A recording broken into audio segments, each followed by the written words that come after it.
and welcome to another episode of the Chrissie Mayr podcast. We are on iTunes, YouTube, Spotify, and SoundCloud. And if you're listening to us on iTunes right now, please leave us a 5-star review. We appreciate the reviews so much. I got a couple of new gigs to share with you guys. I'm just going to pull up my website here. If you guys are in the upstate New York area at all, you are in for such a treat. I'm doing a bunch of shows in New York. This is very exciting. If you're in the, actually, I'm going to start with, if you're in the New York City area, I'm going to be at the Minds event next Saturday, June 25th at the Beacon Theater. It's going to be so awesome. There's going to be tons of wonderful speakers there. The Minds Festival of Ideas next Saturday, June 25th. Hit me up for a discount code if you're interested in coming. And then I'm headlining Stand Up New York Thursday, July 14th. Tickets just went on sale today. Then I'll be up in Buffalo at Nickel City Cigars Saturday, July 16th. Then I'll be headlining in Syracuse Sunday, July 17th at the Funny Bone in Syracuse. Then I'll be heading to Austin, Texas, Thursday, September 8th to the Cap City Comedy Club. Then I'll be in Philly Wednesday, September 14th. Doing the Helium Comedy Club out there. Then I'll be in New Orleans September 30th and October 1st. 4 shows at the Comedy House, New Orleans. So excited to go back there. Then Comedians of the Compound will be at the Orlando Improv Thursday, October 27th. We'll be taking our Content House crew over there to the Improv Orlando. So I'm so excited to do all these shows and adding more all the time. So for tickets, go to chrissiemayr.com, please, and thank you. I'm so excited to have this gal on the podcast today. She is the editor-in-chief of the Post Millennial, Libby Emmons. Welcome to the show. How are you? I'm good. Thanks. Glad to be here. Yeah, we have a squirrely start because I messed up my link before, but we're back. We're here. There's so much going on. Happy Pride. By the way, I feel like this month of Pride has been the longest year of my life. It's so long. You know why? It's because it started with Trans Day of Visibility back in April. And it's just like, it's just like That's still not fair. rolling. That's fair. You get No. 1 month, It's like birthdays. You get Right. 1 day or 1 week if you're a girl. Yeah. Then you have your birthday week. Yeah. It's too Yeah. So much. I It's think that's too what happened. long. It launched early, and it just won't stop. Can't Yeah. stop, won't stop. Pride Month. It can't Just stop. keeps It's not going. only they're not happy to just be visible. They have to be 6 inches from your face at all That's times. right. Yeah.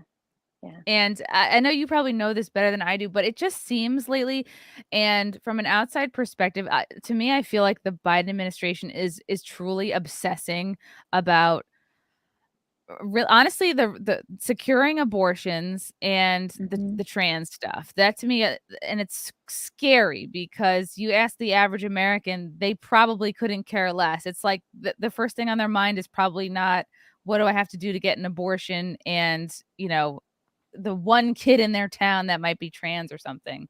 So do you think Yeah. this is just to try to secure the base because his numbers are looking so bad and they're worried about basically all the upcoming elections? I don't know. I don't know that Biden even has any idea what trans is. I Right? He's don't just think like an he old knows. man. Yeah. Yeah, he's this old man, and so he thinks when he tells all of these kids like you're so brave, you're so courageous. He thinks he knows what he's talking about, but he doesn't, because trans is totally different from gay and lesbian and bisexual, and like everything after the T is just kind of this crazy clown world of kinks and fetishes. And he kind of is like and they're also equated, but they're totally different things. Like if you look at the statistics of the gay and lesbian population historically, I was actually talking to what's I talking to, but anyway, I was talking to somebody about this the other day, but that pretty much remains steady, that those numbers, like the amount of people that are gay and lesbian in the population, and the trans numbers just keep skyrocketing. This was in the New York Times the other day, and for some reason no one thinks it's a social contagion. No one thinks that it's because it's trendy. my kid comes home from school and he's like, oh, so and so is trans now. And then the next day he'll be like, now they're non-binary. And then he'll Really? be like, actually, they're a witch. And I'm like, okay, well, I'm a dinosaur. So I have no idea what you're even talking about. How old is your Yeah, kid? he's 12. Okay, and this is like prime, and I've been talking about this book so much, and I'm not even done with it yet. I'm so excited about it though. It's by Abigail Schreier. It's called Irreversible Damage, and she talks about how prior to 2012, all the gender dysphoria cases were like kindergarten age boys, and since 2012 on, it's been all girls, like Right, preteen, teen, and it's exactly what you said. It's a social phenomena. It's a social craze because of the ways that girls basically bond in groups. It's the old, why do girls go together, in groups to the bathroom, especially when they're at that young age? It's all about what your friends are doing. It's all about acceptance. It's all about, and I can't imagine like how much, well, I don't know how much social media you give your kid, but to grow up, you're at such an awkward stage anyway. It's like we all had our awkward phase. Like we had oops, braces, we had sorry. frizzy hair, we had bad outfits, hand me Hmm. downs. My parents were never buying us the latest of anything. And I think what's been confused as what should be your normal awkward stage, eh, certain people are taking advantage of what a kid would be a kid's awkward phase and be like, no, actually, if you're not comfortable in your body, you probably are trans and you should probably get on Right. puberty blockers. And here's all these affirming therapists. And if a Yeah, dad is and like, it's hey, no wait a minute, he gets thrown in jail.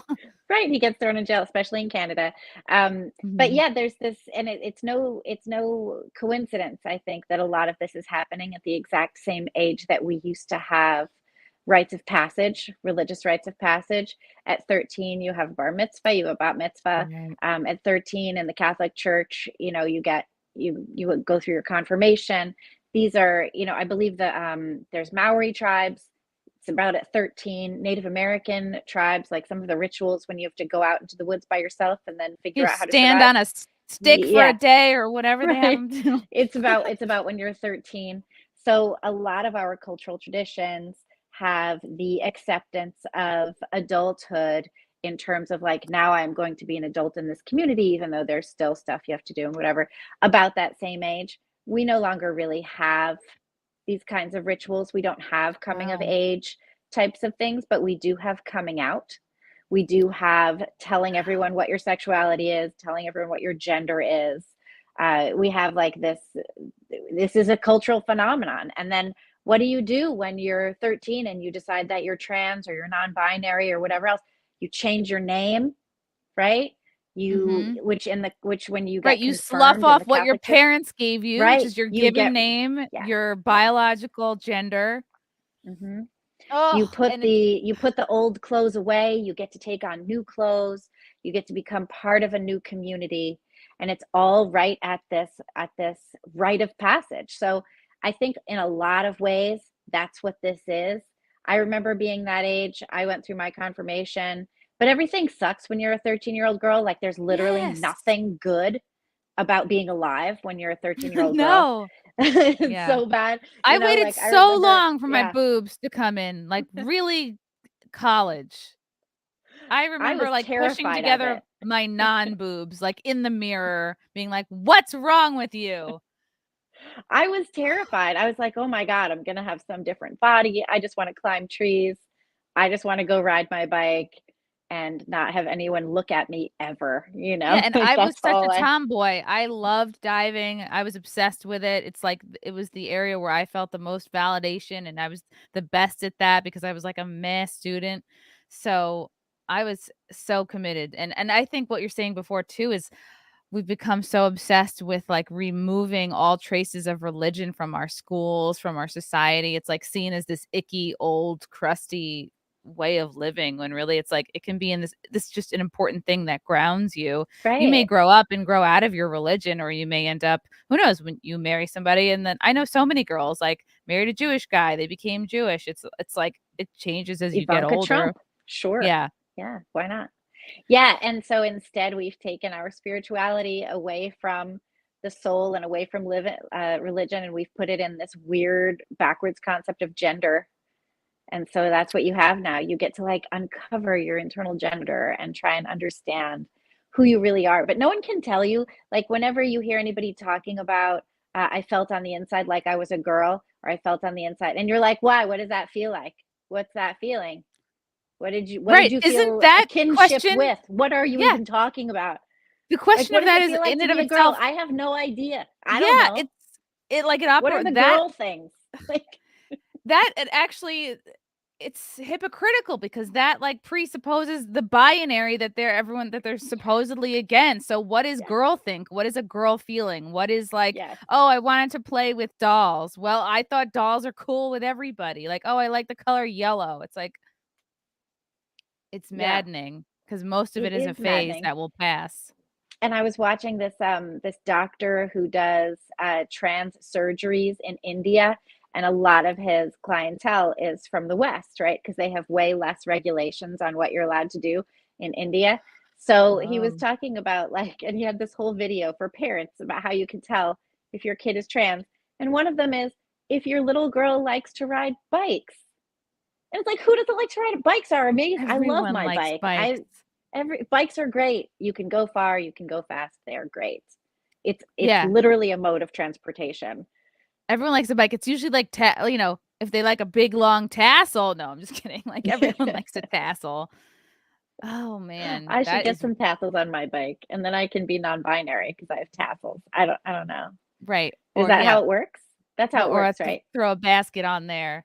And it's like Right. exactly what you said. There's no coming of age. The only way to grow up is to come out. And if you have nothing to come out as, it's like, well, you better at least be bisexual. You have to be something.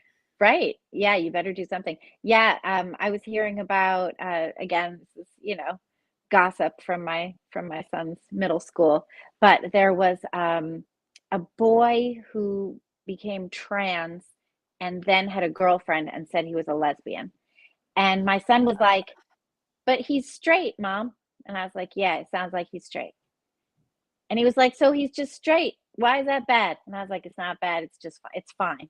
It's not special. It's It's not like if bad. you It's make just it's 4 nothing. right It's a thing." turns, you're back where you Right? started. You're just yeah. So they're on all the kids want to figure out what their divergent thing is, or this thing where your mental illness is part of your identity factors.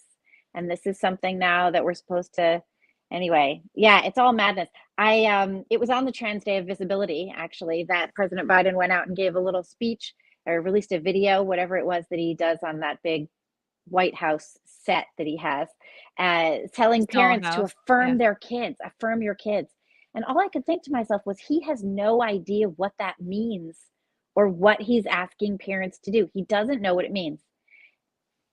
Your And job as yet a he goes parent out there is constantly. to know Hmm. better. Yeah. Yeah, your Yeah. job as a parent, any adult in a kid's life is like it's like, yeah, your kid also wants to eat, like, ice cream from the floor for breakfast. So, ugh, it's really Yeah, I scary. remember for a while my son thought he was a robot.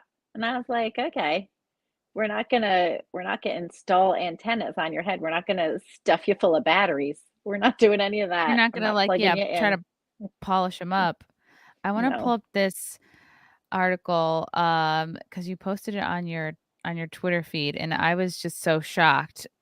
Okay, I wanna get to God, there's so many. Okay, this was nuts. Biden's rule linking school lunch to the trans kids policy. So basically, and there was a previous article written too that basically schools had to link their school lunch policy with basically trans kids policies. Like unless they, you know, wanted to accept basically federal money, they had to allow, kids to transition at school, boys to be able to use the girls' bathroom and vice versa, and boys to be able to join girls' sports and vice versa. And I was like, this is insane. I can't believe this is legal.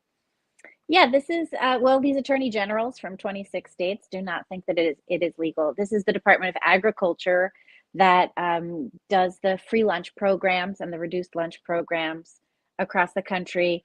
And the Biden administration, on his very first day in office, January 20th, 2021, put out an executive order. He did 77 of them last year, Trump in his first year of office, I think, only did something like 55. Obama in his first year of office did 38. So Biden is really, really ramping up the federal fiats as a way to rule the public, which it's so maddening. So his first day in office, executive order instructing all federal agencies to figure out where they could push the diversity and gender identity policies. And they did that. The Department of Agriculture did that both in this linking aid for free and reduced school lunches to LGBT policies in schools, which means that there are several states where schools would have to violate state law in order to continue receiving federal aid for school lunches. The Department of Agriculture also like a year ago, started implementing a program where they were giving loans, like farm loans and things like that, specifically to minority farmers, saying that because of historical wrongs, the federal government should prioritize loans to people based on their racial classifications. The Department of Agriculture was sued for that, and it was determined that, in fact, discriminating against people based on race is illegal. Who knew? Who knew? Almost like we've been through this already. Perhaps the Civil Rights Act of 1964 would have given us a clue that discrimination based on race for federal programs is illegal, but no. The Agriculture Secretary defended the practice anyway and continued to try and do it. But now he's got this new thing where if you don't let boys play on girls' athletic teams, you don't get reduced and free lunches for the neediest kids in your district. It is like you're holding the school hostage. Mm-hmm. You're not going to get your money. Yeah. No, go ahead. I'm sorry. I'm just going to, I interrupt. I'm terrible. Just I've been constantly interrupting. I'm almost like, oh, is something wrong? Is the Wi-Fi off? No, it's me. I'm off. It's so crazy to me because like sports were such an important part of my life growing up. And it's what what instilled within me like lifelong discipline. And I just would have been fucking around so much more. I would have been like drinking. I remember I was like, before I started really getting into sports, I'd be like in the back putting like color mascara in my hair. Like that was the craziest thing that we would do is like we would dye our hair or like clip a, like a fake piece of pink, like a stripe. And there would be no chopping off body parts. There would be even, remember the days when a tattoo would be the craziest thing you could do to ruin your body? Oh yeah. I did the same thing. I had blue hair and I used to dye it with ink.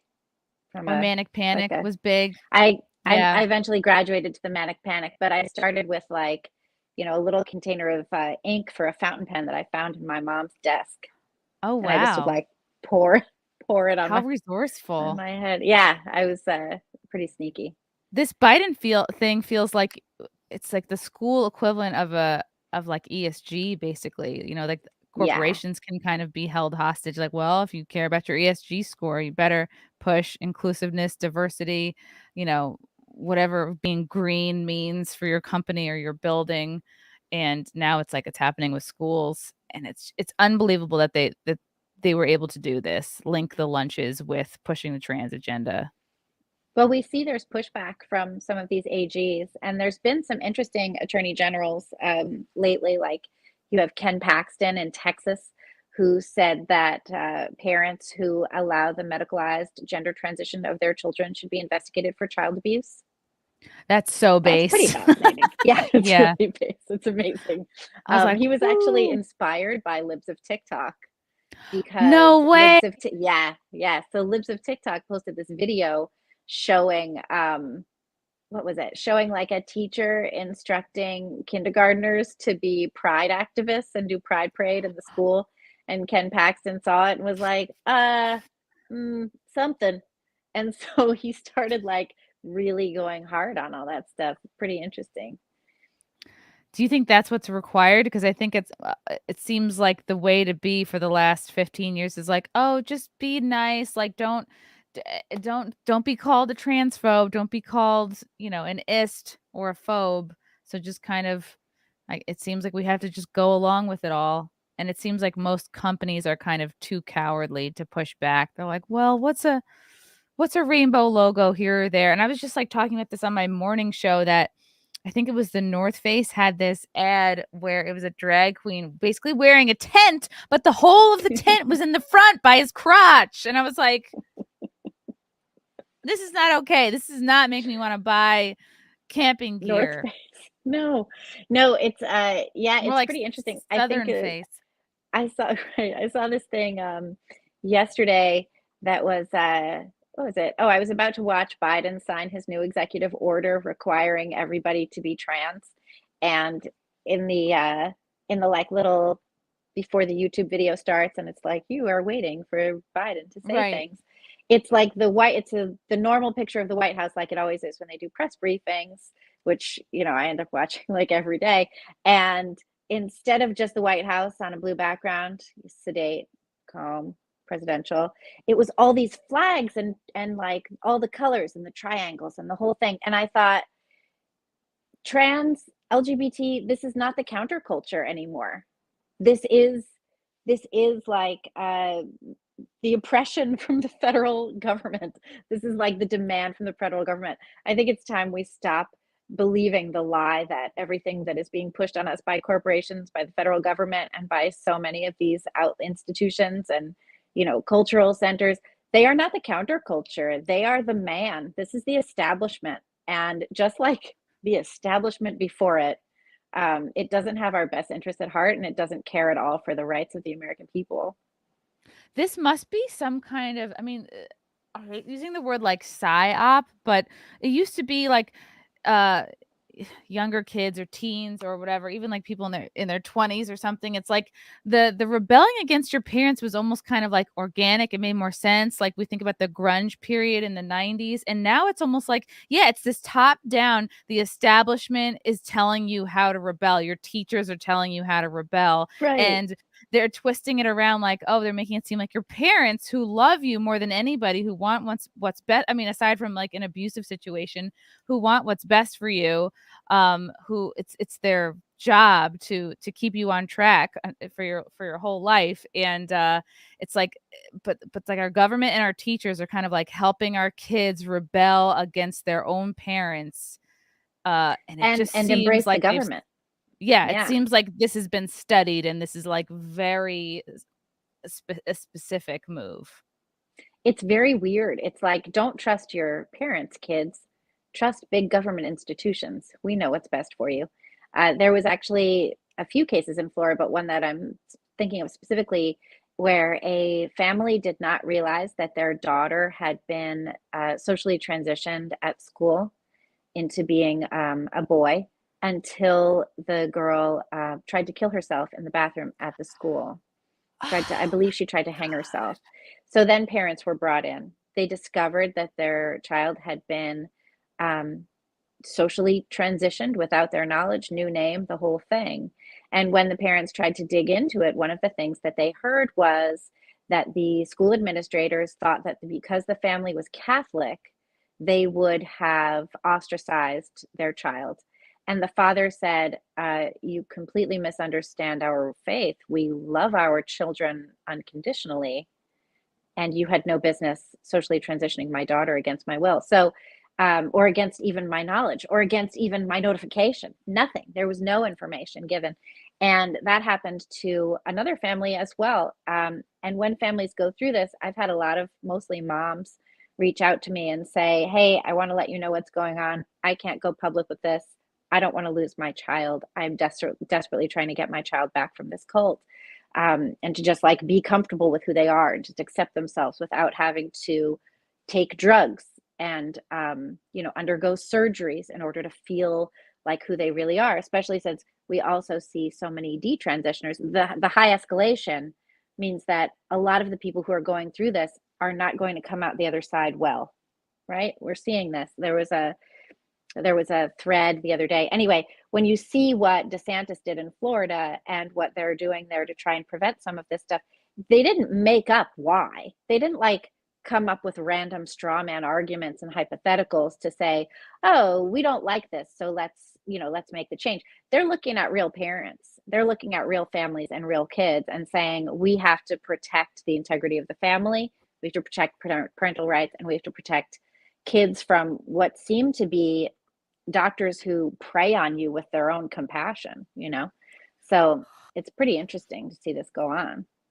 Yeah, especially at a time like, okay, let's stop your puberty. I mean, their hormones are already going to be going nuts anyway once you get to a certain age, and it's beyond arrogant that like, oh no, we're going to take this phase that you're in at 11, 12, 13 years old, and we'll take that to mean like the rest of your life, the course of that needs to be changed. And I just think it's very sneaky. It's a way to get, I think, a Democrat voter for life. It's a way to get a big pharma customer for life. It's a way to quell the birth rate. I mean, we're already below replacement rate, but it's a way to just make a whole huge percentage of the population infertile. And it's definitely not helping mental illness. It's encouraging it. I'm in agreement with you on this, and I think it's pretty devastating. The other thing too is like, who wouldn't want to stop puberty? Puberty is the worst. You're like a larva. Of course. It's horrible. Yeah. Please, can I stay a kid forever? I don't want responsibility. I don't want to have to take my SATs. I don't want to move out. I don't want to have to learn how to drive a car. I don't want to do anything. You can see that being very attractive. The other thing too, that I've heard from people who've studied this is that when you go through puberty, it's not just that the hormones make changes to your body and your secondary sex characteristics, they also make changes in your brain. So if you don't undergo that puberty, if you don't get the hormones that your body needs to grow up, your brain isn't going to be fully formed either. You're just going to be this stunted person. I actually saw this thread the other day on Twitter from a man who had gone through for full surgical transition when he was younger, like late teens, early 20s kind of thing. And he detransitioned. He stopped taking estrogen and all of this stuff. And he's got, he has all this sort of yearning and nothing that he can do with it. And it was very graphic. I don't know if I could be graphic, but it was very graphic. Go nuts. Yeah. So one of the things that happened is he said that as part of the castration, they can't remove the entire member. There's still like a little tree stump left. Can't they turn it into? And I've heard so they did invert it. They do Okay. the like invert it thing, but they I've can't heard get they rid call of everything. they turn a pole into a hole.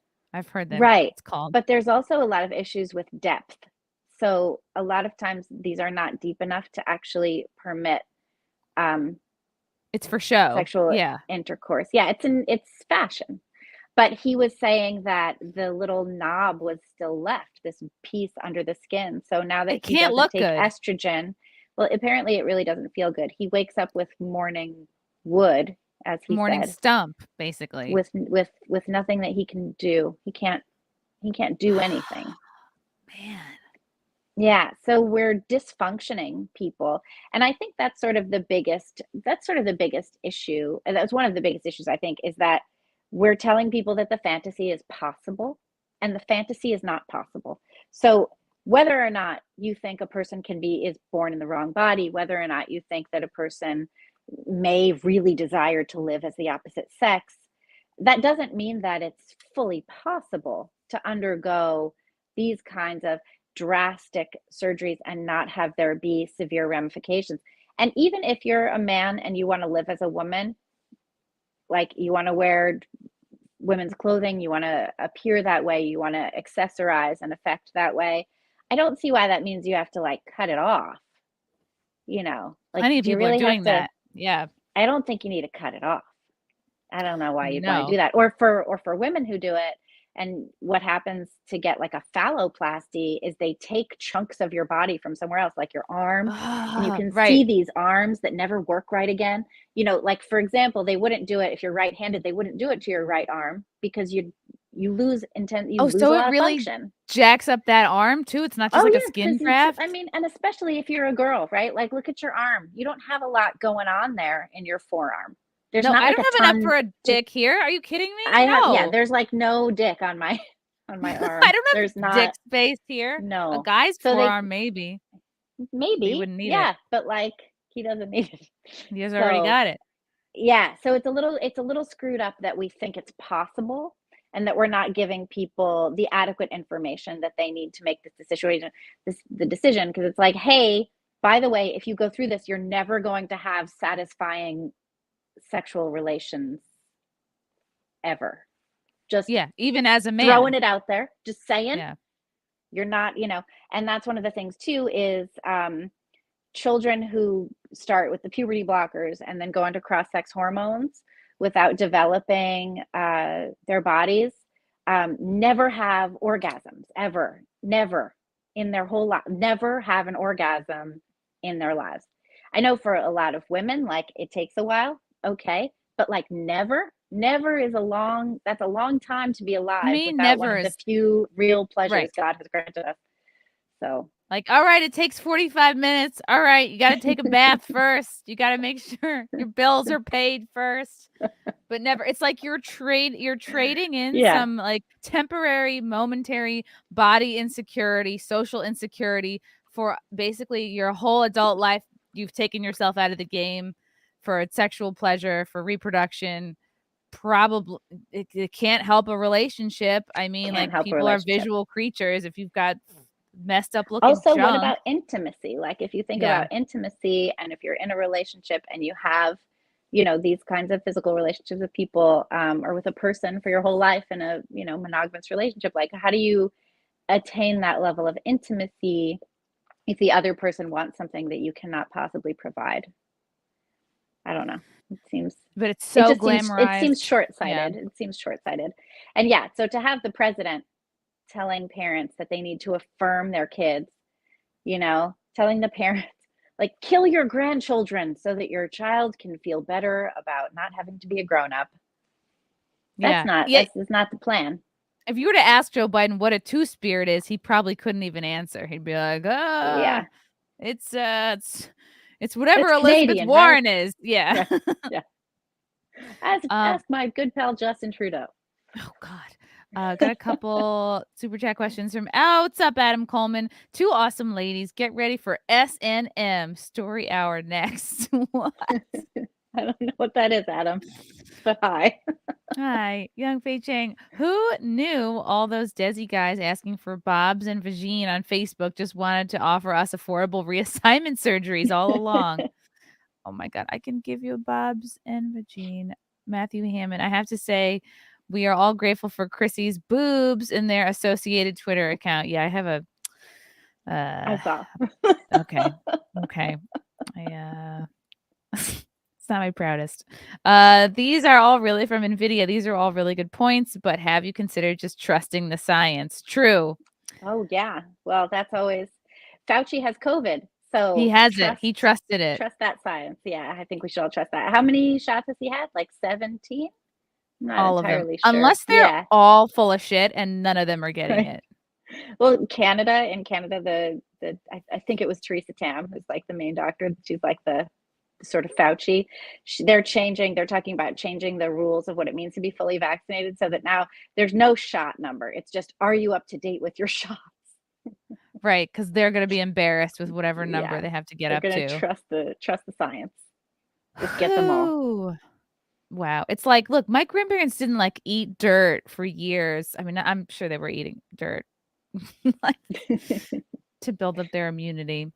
Young Pei Chang, Chrissy, did you read the saga of Sage on the Pit Substack? Very heartbreaking. No, I read that. Yeah, that was really shocking. And yeah, there's this Substack Pit, and it's I forget what it stands for. I actually keep meaning to write about it, and I'm like 5 stories behind of where I wanted to be right now. But anyway, Sage ended up being taken out of her grandparents' home.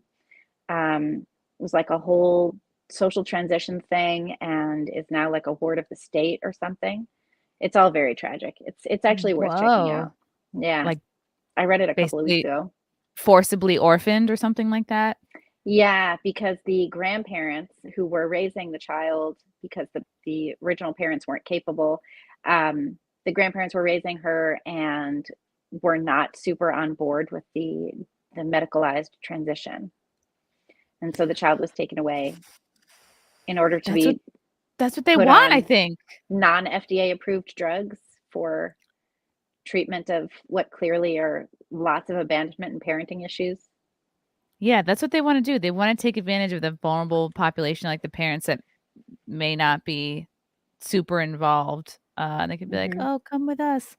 Come get in the van. We're going to shoot you up with some happy drugs." Right. As my son says, my son makes jokes about like the van. He's like, "Mom, should I get in that van? It says free Wi-Fi." I'm like, "No." Oh my God. He sounds like funny and really smart. He's Does really he funny. ever, I mean, you're obviously a good parent, but what is your like biggest worry for him kind of growing up? He's really empathetic, and so he really feels when other people are hurting, which has some downsides. It has some good sides. I mean, you recognize the beautiful things, but you also are really aware of the things that are not so beautiful. So I worry about that with him. Um, yeah, I worry about big city high schools. We're in Brooklyn. High schools are huge. I worry about him getting Right. lost in the high schools. I want him to, you know, I want him to be comfortable and not super overwhelmed and not end up taking. I hear the drugs are weird now. Like they're like these half prescription, half street drugs. I don't understand what that's about. Really? Right? Like fentanyl. Isn't fentanyl like half prescription, half street drugs? It's like Oh they my put it gosh, I in. don't know. Yeah. So I worry about literally everything. Like I Just worry about everything. crossing the street. I worry about like social emotional learning at school, you know. Does he take the subway? No, I mean not by Okay. himself, sure, but yeah, he Okay. takes the subway. That to It's me is how a you big, because it's how you get around.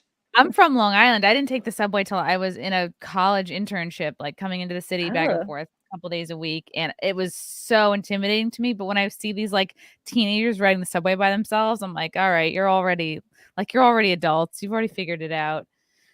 we So, were but recently talking about me and my son. We were talking about what are your teen years going to be like? I was like, what did teenagers do? And he was like, I don't know. What did you do? And I was like, I drove around in a car with my friends listening to Beastie Boys, but I bet you're not going to do that because we live in Brooklyn and that would be weird. Like, why would you want to sit at a stoplight all day? Like, that's not fun. So yeah. it's interesting. Yeah, it's interesting raising kids different than the way that you were raised. Even if you hated how you were raised, it's still different. It's still interesting Where to are do you it from? differently. I sort of grew up around the Northeast. So, uh, Boston, Washington, Philadelphia, New York, born in New Jersey, like like all weirdos. Um, Just a small town girl. yeah, yeah. Did But like, you I grew up in all these places. did you always want to kind of work in journalism? Did you major in it? Was it always like that was the path? No, no, I never considered journalism ever growing up. I wanted to be a visual artist for a long time, and it turned out that I was sort of terrible at that. Um, or at least What that's what my art specifically, like teachers told me. I wanted to be a painting painter. or Yeah, I was okay. like, I love painting. I want to do that. We But I all wanted to wanted to be be everything. painters. Yeah. Who didn't? I wanted to be that. I wanted to be an astronaut. I wanted to be a ballet dancer. I wanted to be a road Me too. tripper. I was I like, wanted I to could do be a all this. gymnast and a veterinarian. I Right. have time for both. Yeah. But I actually, I ended up being a writer, and I studied playwriting and theater. So I started studying playwriting really in high school, and then I went into major, I guess. My school didn't really have majors, my college, but I did theater and philosophy primarily, literature, and then my graduate degree is in playwriting. So I was a playwright for a long time, and I produced theater. Oh, wow. That's Small really indie neat. stuff downtown, little theaters, rats So dying you in the had like walls, all everything that going stuff. for you to be a social justice warrior. Yeah, but it didn't work out that way. I was never quite. I mean, for sure, I marched against the Iraq War in 2003. I marched for gay rights. I marched against the DNC. I marched against the RNC. All of that. stuff like you did, smoking a joint the whole time. But yeah, eventually, the situation is that I'm a free speech absolutist, as it turns out. I'm very anti-war. I'm very pro free speech in all its forms. And that started to be completely anathema with the progressive left and with the Democratic Party. So as the progressive left moved into the Democratic Party, it kind of pushed me out because they are very censorious. In many cases, they are opposed to due process. I'm a huge fan of our natural rights, the Fifth Amendment, due process, jury trial, no excessive bail, all of these things. And the progressive left is not really in favor of that. We keep hearing Biden talk about how our rights are not absolute. And that is not anything an American president should ever say or believe. I feel like that is impeachable more than anything else, saying that our rights are not absolute. That should be an impeachable offense for sure.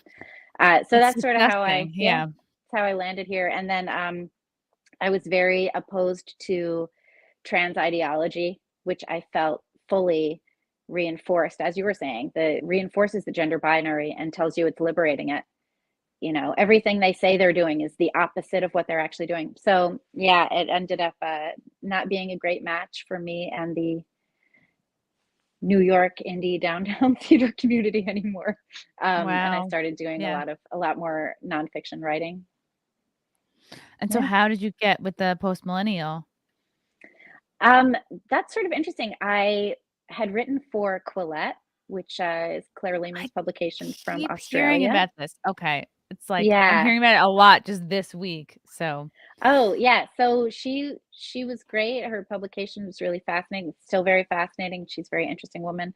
And I wrote an article on transhumanism for Quillette. It did not go down well with my friends and colleagues. And it wasn't great. It did not go great. So then I wrote again for Quillette about how not great that went. What did they have the biggest issue with? They said that they said that my view was that trans people are weird future robot people and that I was not properly educated on what trans meant. But I had been talking mostly about transhumanism and undercurrents of transhumanism in Western culture, gender ideology being one of them, the idea that you could have a different brain than body is clearly sort of saying that what happens to the brain doesn't matter in terms of the body, and what happens to the body doesn't matter to the brain, that these two things can be thoroughly disconnected. So too does the concept of Neuralink, which is the Elon Musk technology, which is great for disabled people, I think, and definitely has its applications. And there's also the body hacking, like put an RFID chip in your hand so you can open your garage door just like this instead. It's interesting. You know what makes me feel uncomfortable? That you can kick your foot under your car and the trunk opens. Like, that's it. That's enough. Like, that's all I need. I don't know what that is. I have an old car. I mean, I've seen. I don't have a car turn like the key. I've seen people have that. I'm just like, all right, hold the phone. This is too much technology. Close it down. So so Quillette ended up having a big meetup in Toronto in January 2019, and I went to it, and I met a bunch of people from the post millennial, and I was like, I could hang out with you guys. I like you guys. And then I started writing for them, and they gave me a great opportunity, and I ran with it.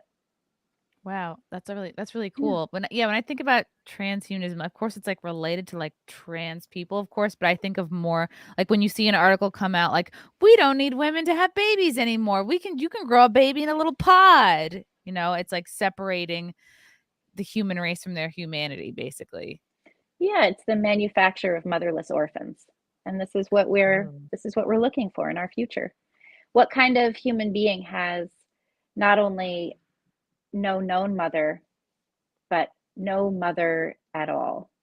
To never hear the heartbeat of your mother's heart when you're in utero. We don't know what effect that has on a human being. We do know that there's an intense closeness between mother and child upon birth, that it's tragic when a mother dies in childbirth and can't be with her child, or when a mother is like not capable of raising a child for whatever reason. We know that that's tragic. But for some reason, we think it's progressive and neat and futuristic to embark upon the manufacture of motherless orphans.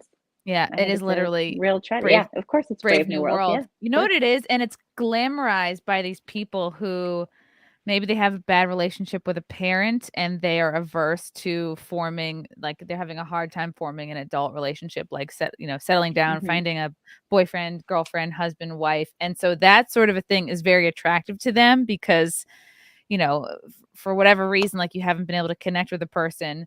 Oh, well, here's your way out. Like you can kind of like reproduce through a pod, and it's the same. And I'm saying this so poorly, but it's like it's a short-term gain for like what would be a long-term loss. Like, yeah, maybe in the short term, like you can have a family without a man. I mean, you can already do that. There's sperm banks, but like, Hmm. maybe a single guy could like grow a baby in a pod. And it's like, okay, the short-term exchange is like, you don't have to like do the hard work of working on yourself so that you can be the best partner for another person. But like in the long run of humanity, right? It's like, what is the result of a bunch of kids that have no mothers, that just they have no basically real parents? Like the state could just grow kids in pods and use them for whatever they Use them want. for what? Such a good question. Who would be in charge of these? I have this question too about IVF, right? So you have IVF, people create like a dozen, I don't know how many, a dozen embryos or seven, whatever. Some of them are implanted. They keep some in case the first batch doesn't work out. What happens to all of these embryos? What are we supposed to do with them? We have all these like potential people. That is a good idea. Right. Is there some sort of like embryo lost and found? No. Or like, can you Mm-mm. donate it to somebody who like maybe their embryos have like frost, like freezer burn or something? Like, where do they Right. go? And then what happens, I think there was a case where an embryo from like 20 years ago was just recently born.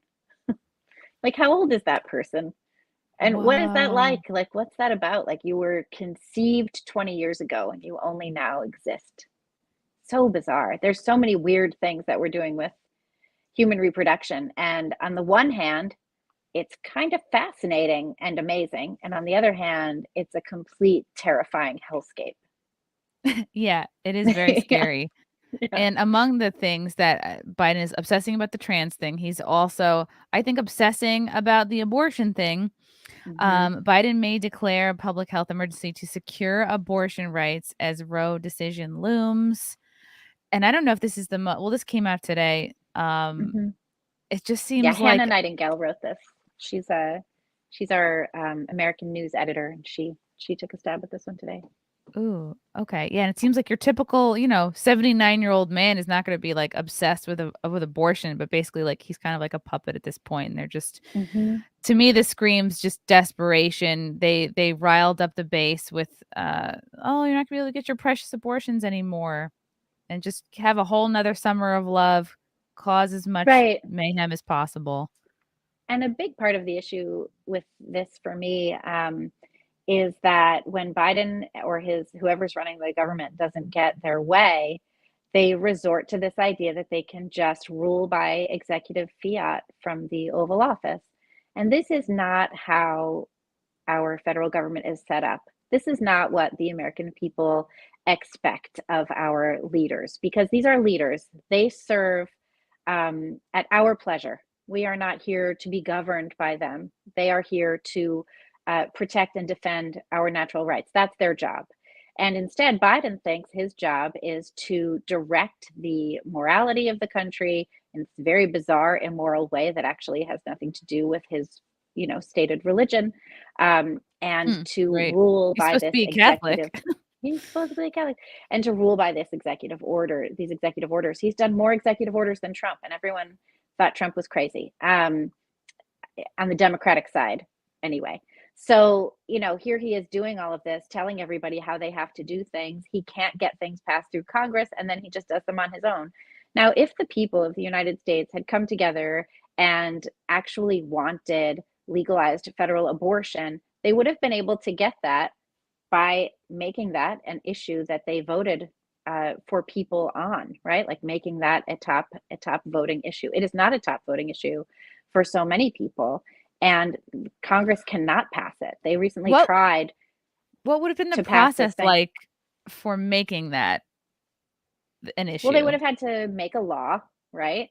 And say, like, if you want this law passed, vote for me. I will pass this law. But there is not a consensus. There is not a consensus on federal abortion. It's not really in the Constitution. And I think that's what the Supreme Court is going to show. And it's going to become a states' rights issue. Several states have already said they would be a sanctuary state for abortion. New York, New Jersey, Colorado, California, Connecticut. California doesn't even track how many abortions are done in that state. Whoa.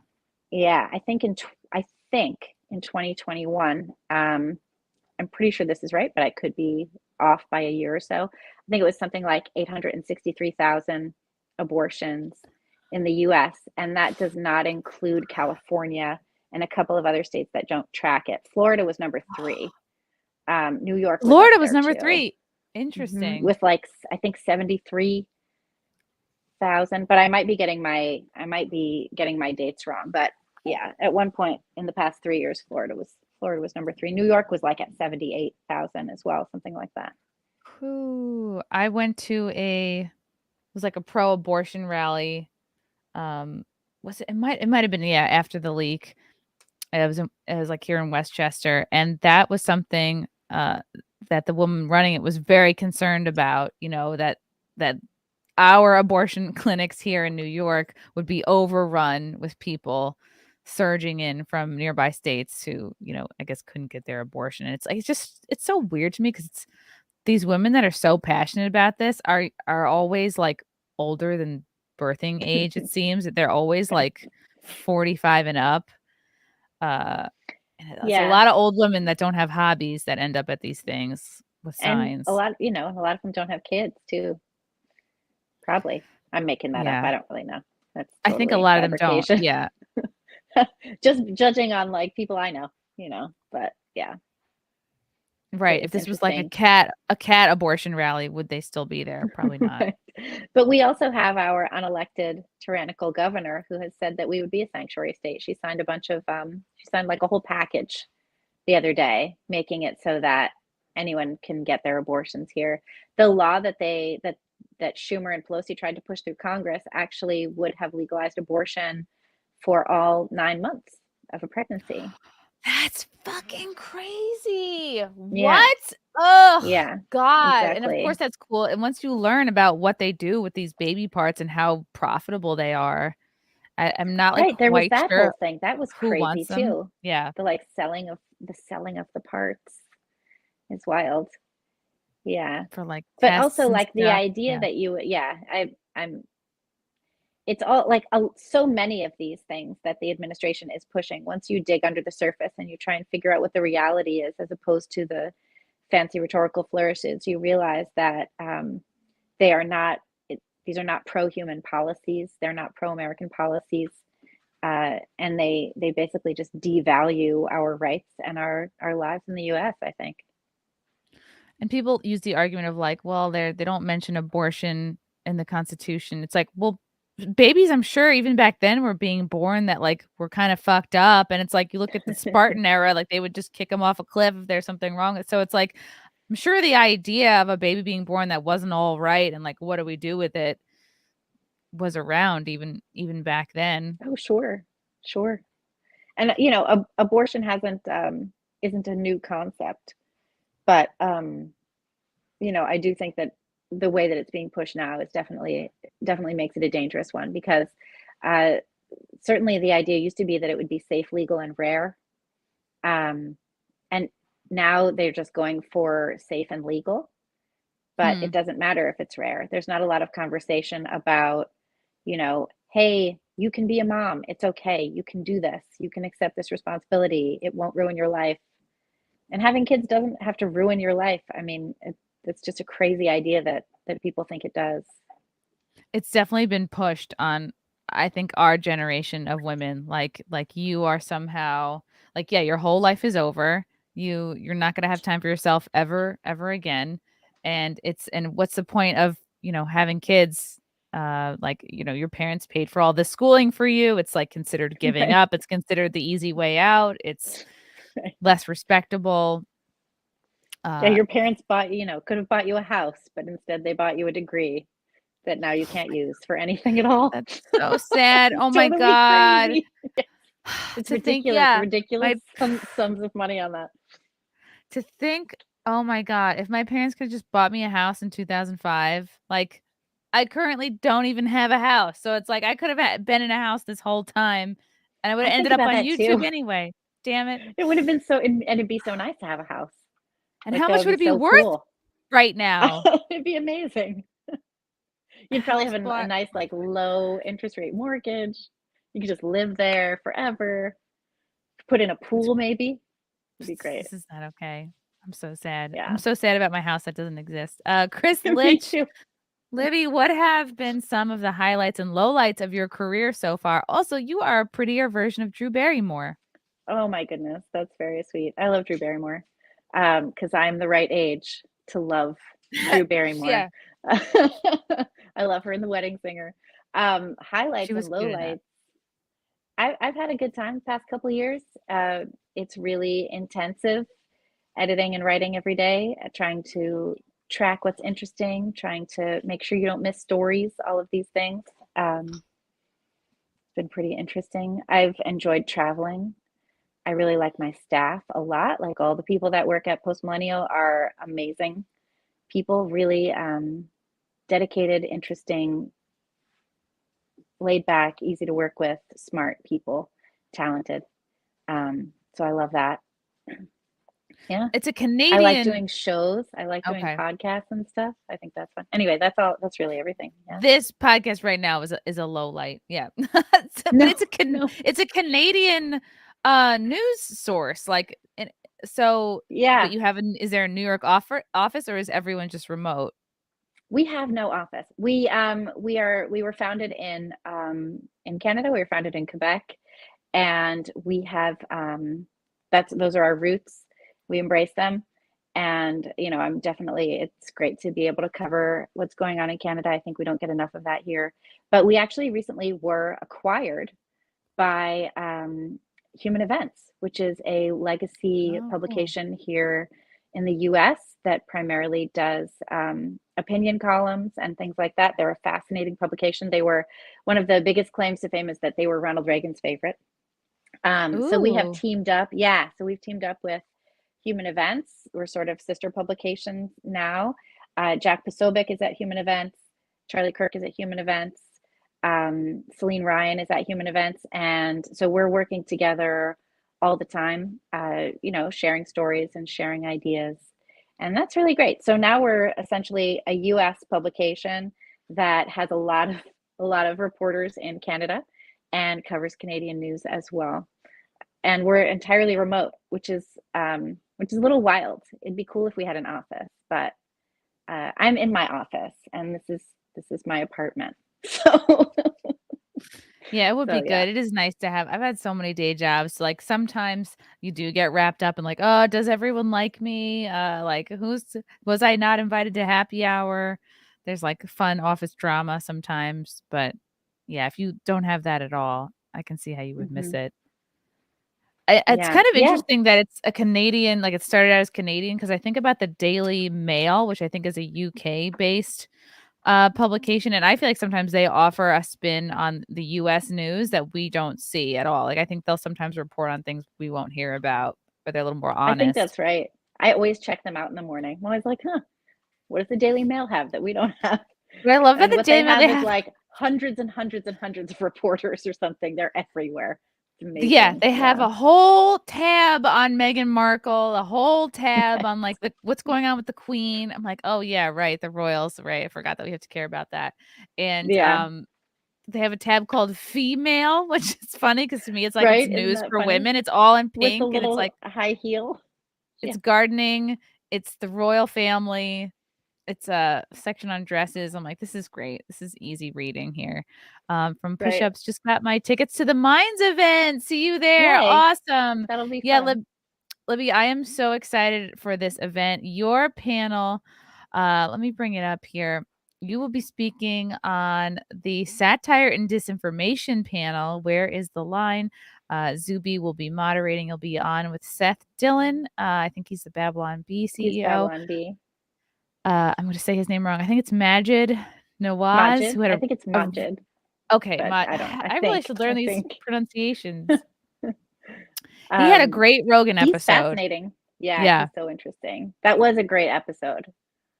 Yeah, he was like formerly, I think, a terrorist, and then turned around, but he really like saw the inside operations of everything. Yeah. I was actually just telling my brother about this today. He was like, "What are you doing?" And I was like, it's I'm going to be on a panel with a guy that founded the Conservative Onion, and he was like, "What?" And I was like, and a guy who used to be a terrorist, and he's like, "What are you talking about?" And I was like, we're going to talk about misinformation and satire. And he was like, well, it sounds like a satire already. What's going on? But it's neat. It'd be interesting. Yeah. And Margaret Kimberly, I forget. Oh, Bill Ottman was telling me what she did. I forget who she is. Maybe I'll click on her. Oh, here we go. Hey, executive editor and senior columnist at Black Agenda Report. I think he did a good job of booking a mix of people from different sides of the political spectrum. Yeah, I think it's going to be really neat. And I think Tim Pool's going to be there. Yes, he'll be on the media manipulation panel with James O'Keefe, Tulsi Gabbard, and Ben Burgess. Oh, that's going to be so interesting. Yeah, I'm really looking forward to it. This is going to be so neat. And everyone's like, oh, why is this in New York? But like nothing is happening in New York. It's like for those of us that are still here for whatever reason, like it's nice to throw us a bone. And New York didn't used to be a disaster. I mean, we're going to be a disaster again. We used to be a disaster, then we weren't. But we all still live here. Also, I think there's a chance for perhaps a conservative countercultural movement here in the city. Why not? It was interesting during the pandemic when you heard everybody complaining about how no one would wear masks in New York. And it was like, you have to wear a mask and you have to get vaccinated. You have to do all these things. And then you'd go downtown and everyone be drunk and puking on each other like normal. And you're like, y'all, you are hypocrites. You're saying one thing about how everyone has to wear a mask and get vaccinated and no one can come in here unless they have presented the correct paperwork. Wow. But you're still out here just doing whatever, like blowing lines off the bathroom, the toilet seat, like you don't care. You don't care. It's such hypocrisy because online you can get canceled, but like kind of in real life, it's kind of less so. Like no one's really following you out. Yeah, everyone's just doing whatever they were doing anyway. So if they would just stop talking nonsense and just exist the way that they normally would rather exist, I think the city would be in better shape. When do you think New York will get back to what it was? I think I've heard Michael Malice say 20 years. I was going to say 15, 20 years. Yeah. I mean, we really took some great work that was done by Giuliani and 2 terms of him, and then 3 wild and wacky terms of Mr. Billionaire Michael Bloomberg. We really just threw de Blasio in there. And he not only did COVID destroy it, but de Blasio was already on track to really destroy the city. He really just turned it inside out, pummeled it, stomped on it, spit some gum on it. Wasted so much money. Yeah. So much money. I mean, just how much money he gave his wife to do some garbage nonsense. So stupid. And then when they were out there, like they shut down. So Times Square every year, big party for New Year's Eve. I never go because it's awful and it's cold. But he shut down Times Square for New Year's Eve. And then the next thing you know, I turn on the TV. Me and my kid are at home. We're making brownies at midnight because why not? It's New Year's Eve. Got to do something. And there he is out there. What's his name? De Blasio, dancing in the middle of Times Square with his wife. I'll never forget that visual. That was like, I was like, oh my God, this man is so out of touch. You shut down Times Square, told all New Yorkers they had to go home. And now we get to watch you have fun with your wife. Like, I got some New York words for you, Mr. de Blasio. And also then you had Anderson Cooper out there with his friend or his husband. I don't know. I don't remember. Colleague, something. And the 2 of them were trashed. And they were like, they were so pissed. And I love that. I was like, you guys are now Andy. It was, I think, Andy Cohen. Andy Cohen. Yes. And he was so trashed and he was so mad. was And I great. really felt that. I really felt that so hard.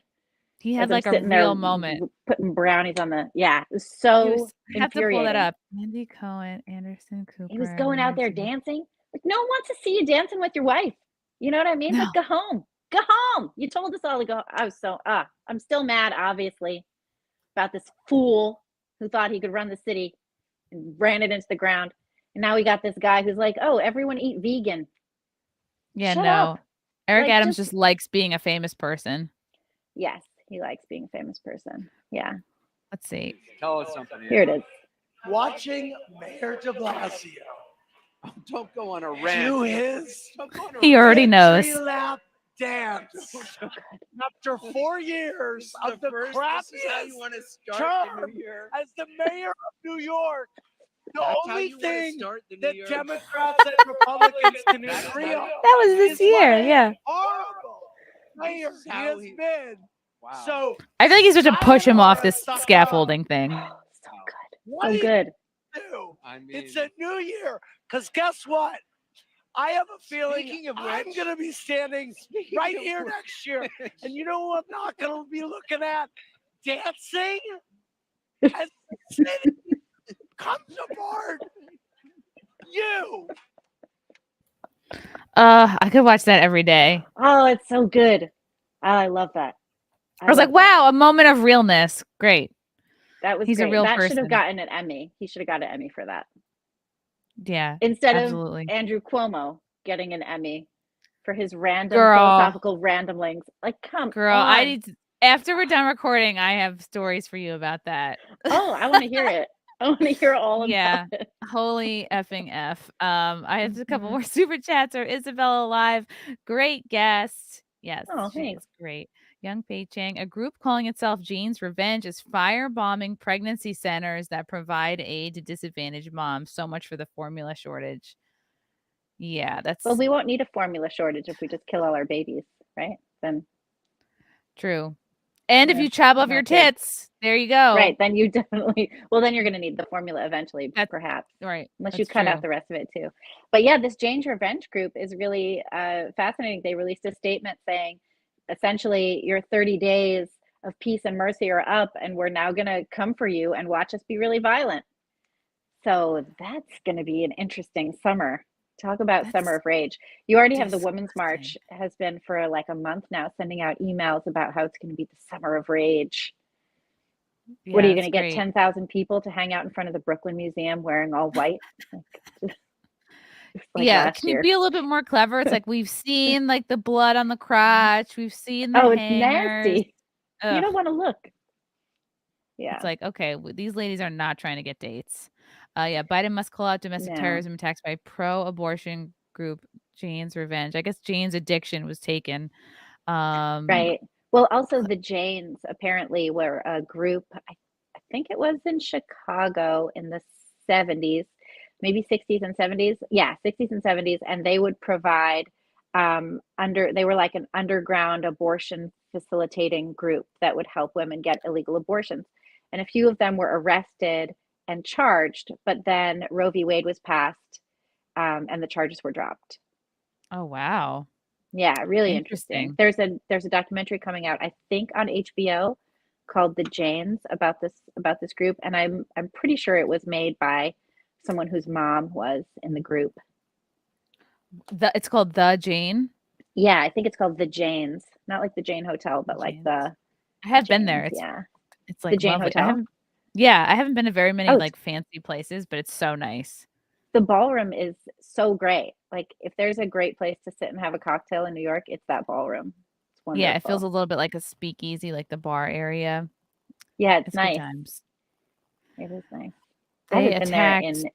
years. Oh, me too. I'm like, oh yeah, remember when I used to go out in New York City? We should go. they- We should go one We night. should. We should. More than 15 attacks on pro-life centers threatened more violence in a recent statement. Oh wow! As the Department of Justice and Biden has remained mostly silent. Wow, there's so much hypocrisy. It's enough to make you nuts. Mm-hmm. The group's Yeah, threats, it's pretty Jane Revenge interesting. says, yeah, merely not not merely pushing empty words. As we said, we are not one group, but many. You have seen us in Madison, Wisconsin, Fort Collins, Colorado, or among others. all over the country. You've read the communiques from various cells. You've seen the proliferating messages and graffiti elsewhere, and you know that we are serious. Ew. They promise increasingly drastic measures that may come in the form of something so easily cleaned up as fire and graffiti. But until you do, it's open season and we know where your operations are. The infrastructure of the enslavers will not survive. We will never stop, back down, slow down, or retreat. Through attacking, we find joy, courage, and strip the veneer of impenetrability held by these violent institutions. Do they know how insane and hypocritical they sound? I think they might just be writing a treatment for a Hollywood film. I read somewhere, maybe it's a tweet or a sign or something. It literally said forced birth is murder. And I was like, my head's going to explode. Or like stupid Kathy Hochul who said government mandated pregnancies. No, government mandated pregnancies. No, nobody's a lot different from this. It was a lot different.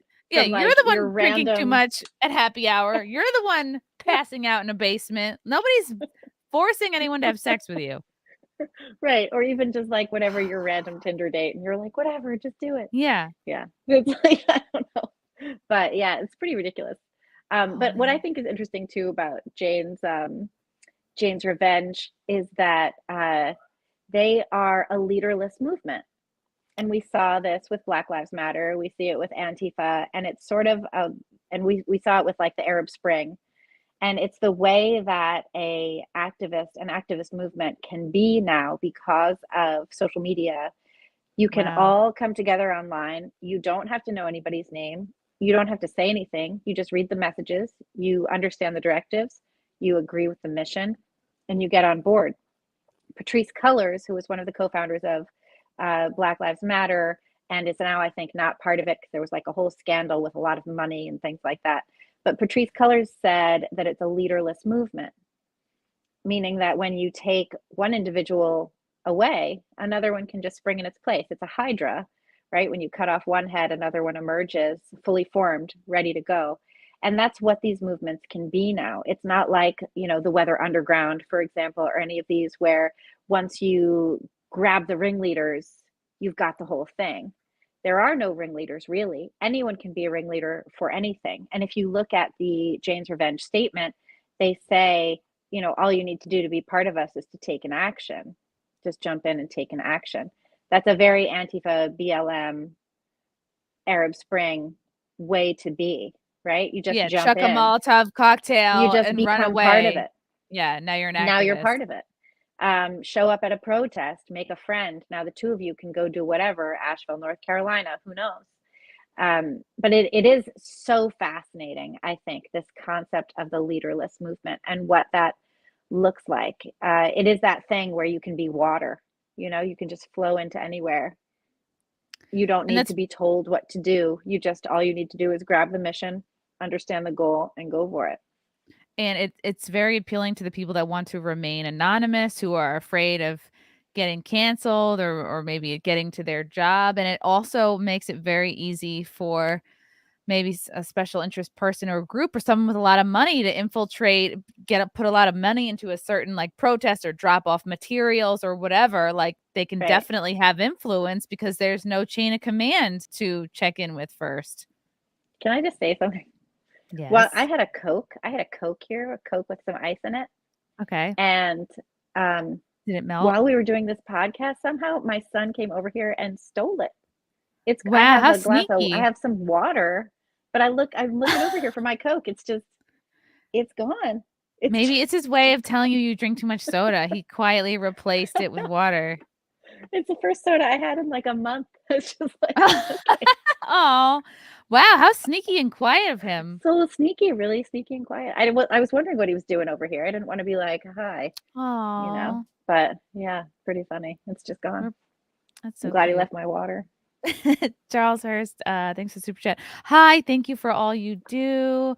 And from Mazit Wazad, this makes me depressed that I work for the government and Biden is my commander in chief. I don't trust the government and I work for the government. Yeah, you probably shouldn't trust your boss, you know.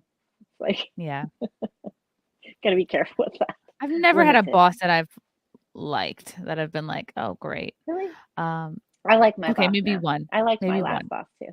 Yeah. I like my boss at Compound Media, that's it. But, like, all my regular day jobs, it's been bad. J2 Corpse, thank you for the super chat. Wait, there's one more funny story I wanted to get to. This is actually a funny one. I love the New York Post. Oh, speaking of day jobs, I was humiliated for taking this was a restaurant. I was humiliated for taking too long in the bathroom, so the restaurant called the cops. Wow. Poor Diesa Jones. She was celebrating Pride when she experienced a serious wardrobe malfunction. Uh-oh. Did she shit herself? She escaped into a subway bathroom to fix her outfit. Oh, Ooh. wardrobe malfunction. A black Subway woman who attended. bathrooms are not okay. No, they're not. But you know, when a They're titty so pops bad. out, you gotta fix it. She attended. Oh, this is the Pride Parade in D.C. She felt dehumanized and humiliated after taking too long in a subway bathroom. Dacia Jones from Maryland was celebrating Pride, wardrobe malfunction. Oh, that exposed her naked body from her crotch to her breast. Like what, the whole thing split? Whoa. Yikes. In a panic. At least she had some humility to cover up, unlike certain footage I've seen of people at drag parades that Did you literally see that guy? Did you see that guy at in DC that who was twerk in front of topless kids? but had like apparently implants?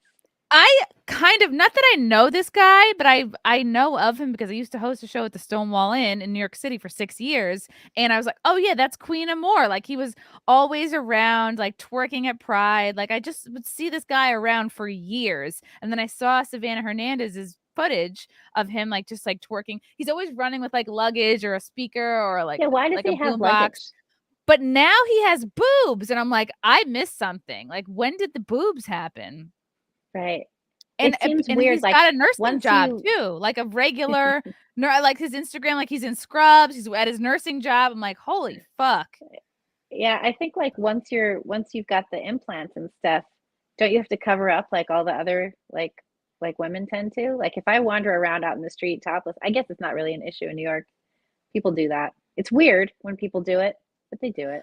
I think when you You have always see natural that in summer. There's boobs, always like a couple of women who are just walking around with no tops, and you're like, all right, you know, if that's right? all right, I guess it's a For little me, it's much. like because It's it like took me a long dangerous time. sunburn area. Yeah. Yes, you have to constantly reapply, and I mean, everyone's happy to Mhm. see boobs, I guess. Um, Mostly adults, but I just, you know, remember how awkward it was to like your boobs are coming in. It's like if you spend your whole life with boobs, whereas a dude doesn't, and then you get implants, you don't have that ingrained like, you know, covering up humility about it. Yeah, I guess Like there's there's no some modesty. liberation in that, you know. I don't know. Yeah, that was crazy. I was like, I can't believe this guy has boobs now. And I tagged him on Savannah's Instagram. I was like, oh my God, Queen Amore. Like, so like I know You're this famous person. now. Like I never met them, but I think I tried to book Mhm. them on a Comedy at Stonewall show because I'm like, I would have drag queens on sometimes. Mhm. And then he wrote back, like, can you believe this Savannah Hernandez? She is holding space for hate. And I was like, what? This phrase of like holding space, it's like Plus, like, how is she? Okay, first of all, Savannah Hernandez is great. I like her. She's a friend of mine. But also, she's not holding space for anything. She's like, I'm videotaping. I'm taping this. Like, yeah, I'm not just being a videotaping it. I'm journalist. aging myself. But like, she records it and then she shows it. Like, that's not, she records. Like, these are people doing the things that these people do. Are there only some people who are allowed to record you doing the things you do in public? Why? What's that about? It doesn't make any sense. She's obviously not, you know, or she recently got banned from Twitter again, which has happened. I think this is the third time now. And the first time she was banned was for ban evasion, but she had only ever had one account. And she tried to appeal it and it didn't work. So she made a new account. So her latest ban came after a video she did went viral. It was a compilation of interviews she did at Pride where she was just asking people about their identities. And people were openly talking to her about it. Honestly, like she didn't say anything mean to anybody, nothing. She Nope. recorded people speaking about their identities with Pride, at Pride. And somehow this was hateful, showing people saying what they believe about themselves, and they're happy about it. Like, there's nothing wrong with, if you believe that there's nothing wrong with them or what they're saying, then there can't be anything hateful in showing it. It was nothing crazy at all. Yeah, Like this video. Yeah, this was it. I'm gay. What age did you know that you were gay? I think at like 10 I knew that I think at 10, but I wasn't like I wasn't clear on my gender. Yeah, I think it was around like 10 as well when I started questioning if I was bi. And then since then it was kind of like a slippery slope because I was like, am I bi, omni, lesbian? And then I kind of like came to the point, and then now recently I've been like, am I pan? But then I think now I'm starting to realize that I'm queer. But yeah, it started around 10. It wasn't like fully formed, but I guess like that's when I realized.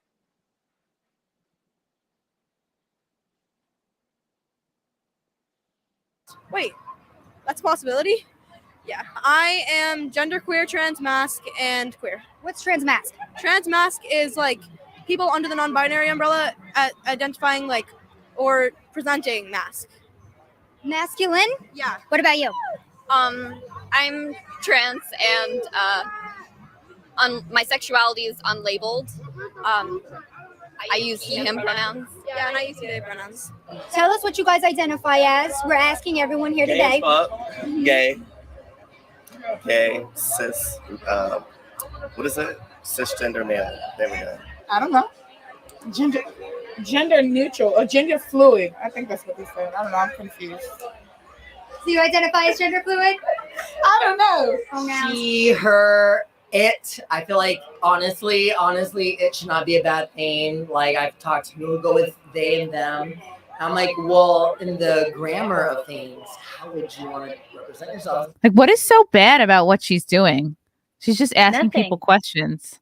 And it's actually super interesting in a very non-judgmental way. It's very interesting to hear what people think about themselves, how they view themselves, and how they're positioning themselves in broader society within also the community of Pride.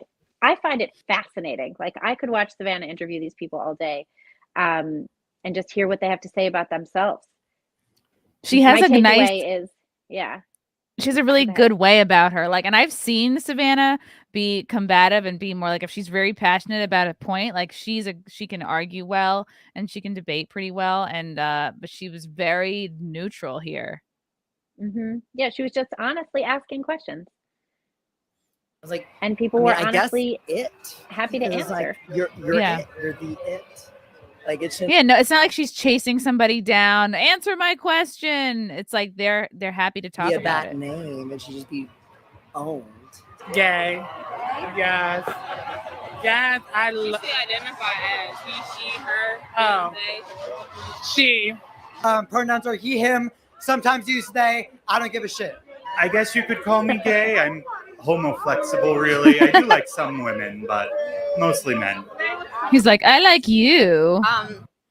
Yeah, especially these younger girls. I felt like they're like, well, we have to, like what you were saying, what your kid sees at school. Like, well, we have to be something. We can't be unspecial. We can't just be like a regular straight, God forbid. Right. Yeah, that's interesting. Meanwhile, like, yeah, I mean, I don't want to judge these kids at all. I hope that they find where they're going and get there safely, really. Yeah, that's the biggest point. Medic Night, Libby, you should join the Libertarian Party, Mises Caucus. I don't know what that is. I think it's like a subdivision of libertarianism. Oh, yeah, I don't join anything. I was like, are there mice involved? I still don't know. Yeah. Can't join the things. Oh yeah, I was reading about this woman who took too long in the bathroom. I think the point is that they just called the cops on her. Which I How think is long funny. is too long? That's a great question. How long was she in there for? Like 20 minutes to try and fix your weird outfit. That's not too long. It also like depends on tape. the bathroom. Like you Yeah. have to go somewhere where there's multiple stalls because you're like in the one and only bathroom. And also like someone's like knocking on the door, hey, just say I'm in here. Just be like, hey, I'm still in here. Like you could say Mhm. I have crazy diarrhea, or hey, I'm really constipated, or like that probably was like an angry person who like really had to go and they really didn't want to find a new bathroom. So they just Yeah, called the which is cops. weird because I would do anything I could possibly do to avoid having to use the subway bathroom. Yeah. Yeah. I only one time had to use the subway bathroom, and yeah, damn, it was terrifyingly bad. It was just, I mean, it was just so dirty. I mean, it was Oh, just it wasn't so the disgusting. Subway, it was Subway sandwiches. Like their Oh, bathroom. oh, okay. Yeah. All right. I was imagining literally the MTA Oh, yeah. in like Sunset Park. No, they would completely Horrifying, forget about you. Nobody horrifying. would Yeah, call the you cops just there. die You in could there and die get in there. eaten by those Nobody would. cockroaches that are like this big. Those things, God. they're Oh my so God. gross. Pizza Rat would show up just for your wake. Mm-hmm. Be really bad. Yeah. Oh my God. Oh my God. Oh, but actually Subway, yeah, that seems weird. Like just let the girl have her minute or Yeah, 20. let her have her time. I don't know how long she was in there for, but anyway, the moral of the story is reinforce those costumes, ladies. Yeah. Right? I recently discovered like dress tape. Oh yeah, it's like for like I taping your tried it out. boobs down. Well, I was just trying to tape my clothes to my clothes. Like it Like was tape your weird. like a bra to a tank top so it Yeah. doesn't like slip down. That That was makes sense. basically what I was going for. I was just trying to keep it all together. That's Yeah. good. I think I need lots of tape for all different parts of my body. Oh right. Let's see. I'm very interested in what Elon is going to do with Twitter. There was a little bit of a leak on his all hands meeting that came out. I want to play this because I want to get your thoughts on if he was just saying it because he felt like he had to, or if it's a little bit of a not a possible censorship. I'm going to play this. Oh wait, are they going to play his actual? Well, fuck me. It's not playing what I wanted to play. I wanted it to do his actual like the recording of the meeting. He basically said, you can have freedom of speech, but he actually echoed maybe you shouldn't have freedom of reach, which was concerning to me. And I'm like, ooh, is he kind of for censorship? But it could have just been something that I took out of context. Let me play. I think there's a post millennial. It's this one. Okay, it's this one. Okay. The Twitter all hands. Free speech and to be able to communicate freely if there are multiple opinions, but and just make sure that we're not sort of driving a narrative. In order for people to have trust in Twitter, I think it's extremely important that there be transparency. I think Twitter, in terms of like serious issues, can be a lot better in informing people about serious issues. How many times have the media gotten it right? Well, I would say almost never. Not never, but almost never. Can we talk briefly about your political views? Well, my political views, I think, are moderate. I'm in favor of moderate politics, but allowing people who have like relatively extreme views to express those views within the bounds of the law. It's free speech within the context of the law. So I'm definitely not suggesting that we, just flout the law. Does he sound like a little bit like defensive here, almost like he has to be very careful with his words? Or do you think it's just this is how he speaks? Yeah, I'm not entirely sure. I do think that, perhaps he's walking back a little bit the free speech absolutist thing to a certain extent. But he is a moderate and he's never made any bones about that. Yeah.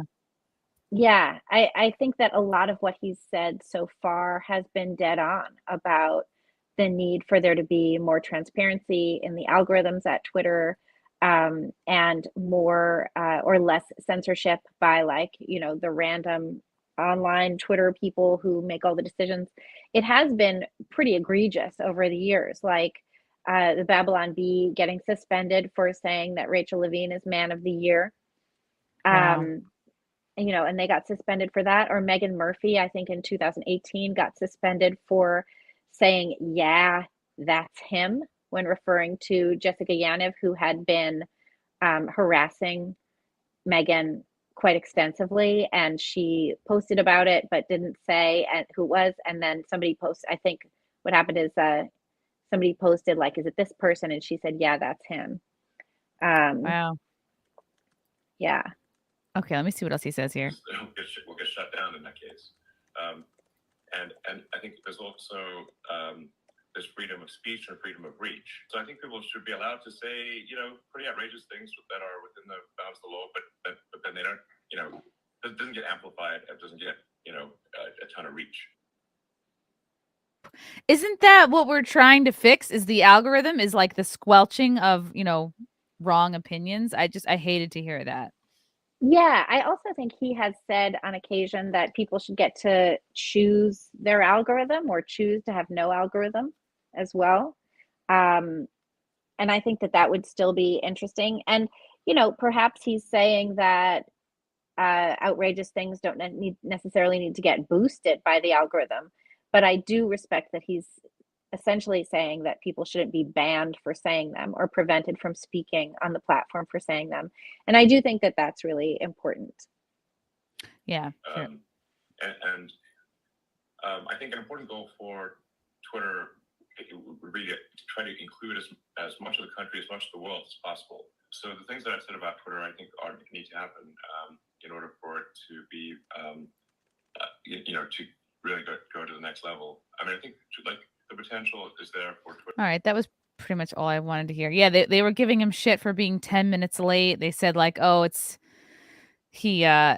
they think it was flippant and not a good look for him to show up 10 minutes late. So I just feel like he's going to have a bit of a challenge with a lot of the Twitter employees there. But he said he wants to be, he doesn't necessarily want to be CEO, but he definitely wants to be involved.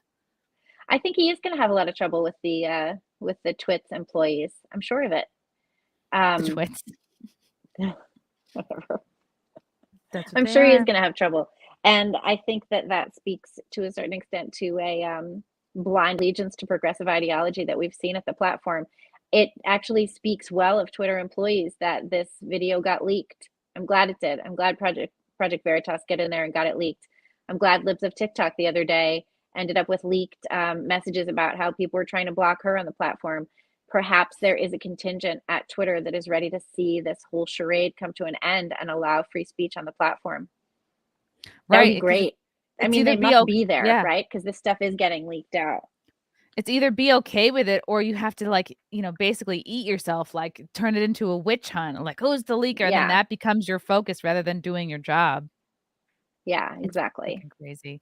One last one from XSL. Would you stay on Twitter if ID is needed to verify? Yeah, I would. I don't need to be anonymous, obviously, for what I do. I do appreciate that. Yeah, I do appreciate that there are people that would prefer to stay anonymous. And I think that they're, you know, if Twitter is required, like Facebook requires you to say who you are at this point. I remember for a while, burlesque dancers and stuff that I knew were being forced to use their real names, and they didn't like that. Right. I remember that. Yeah. And that was sort of a big deal. It kind of makes sense too that the platform can know who you are, even if that doesn't have to then be shown publicly. Like, I think about that as a journalist with sources. There's definitely plenty of cases where I know who the source is. I know who they are, where they are, all of those things, but it doesn't get revealed publicly. But if there's ever an issue, I can always talk to the person. I can always source back. You know, other editors can be like, give me this information. I need to understand. And I'll be like, you know, it's cool. I know it's okay. Yeah. My algorithm looked at their driver's license. It's all right. You know? Yeah, that's a good point. And lastly, from Heffelfinger, Nick Rekieta, this is unrelated. Nick Rekieta groomed the quarter in Groomergate. I'm not sure what that's about. I don't either. But you got to read them. All right. Libby, thank you so much for coming on. I'm so looking forward to seeing you, to meeting you on the 25th at the Minds event at the Beacon Theater. Again, if you guys need a discount code, wink, wink, hit me up. Let me know. We want everybody to come who's in the New York and tri-state area. Libby, where else can people find you and follow you, and what's coming up? What are you working on? I'm at Libby Emmons on Twitter, Libby.Emmons on Instagram. I'm at the Post Millennial every day, and I'm pretty much just constantly working. That's really what's going on. So just working all the time, doing it. Working all the time. If I'm awake, I'm working. So are you basically, you have to check everybody's articles? Like that's basically your job? No, we have an incredible editorial staff. Okay. So it's not just me. I mean, I do a bunch of it. Hannah Nightingale does a bunch of it. Roberto Wakerow Cruz does a bunch of it. Yeah. So we have a great team. I'm really so blessed to be working with them. Everybody is great. Every department. I love you guys. Wow. Anyway, I tell them that because I'm a dork. But Sounds yeah, like we a have a healthy really work incredible environment. team. That's awesome. I like it. I hope they don't hate me. So No, you're so lovable. Come on. Thank you so much to the chat for your questions and comments. Thank you again to Libby. And until next time, we will see you later, guys. Bye. Thanks. Bye.